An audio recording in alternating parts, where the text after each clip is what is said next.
ایک بھائی نے کہا تھا کہ بعض لوگ جمعے کے لیے لیٹ نکلتے ہیں، دیر سے پہنچتے ہیں اور راستے میں خطبہ شروع ہو جاتا ہے، تو اس کا کیا حکم ہے؟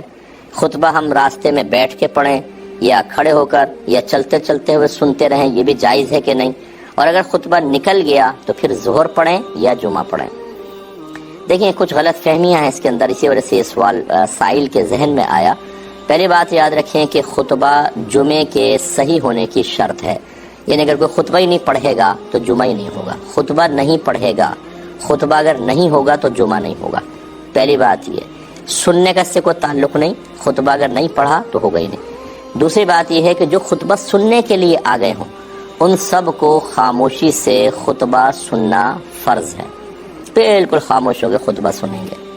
تیسری چیز یہ، فقہاء نے لکھا کہ اگر کوئی لیٹ آیا اور اسے دوسری رکعت مل گئی یا دوسری رکعت کے قاعدہ اخیرہ میں بھی آ کر بیٹھ گیا، اس کو جمعہ مل گیا۔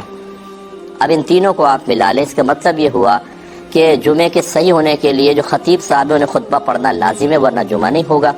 جو آ چکے ہیں ان کے لیے سننا لازم ہے، اس کا مطلب جو راستے میں ہیں ان کے لیے لازم نہیں ہے کہ وہ ٹھہر جائیں، کہیں بیٹھ جائیں، اسپیکر کے واسطے سنیں پھر آئیں۔ اگر پہلے ٹھہر جائیں گے آتے آتے پھر آپ کی نماز نکلے گی، ایک آدھ رکعت نکلے گی، اس لیے آپ چلتے رہیں اور مسجد میں پہنچ جائیں، اور جب پہنچ جائیں اور خطبہ ہو رہا ہے تو سکون سے بیٹھ کر سنیں۔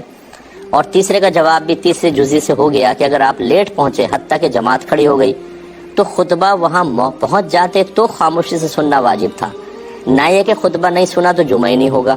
اس لیے آپ آ کے جماعت میں شامل ہو جائیں، آپ کا جمعہ بالکل ہو جائے گا اور ظہر پڑھنے کی حاجت نہیں ہے۔ امید ہے کہ تینوں مسئلوں سے آپ کو بات کلیئر ہو گئی ہوگی۔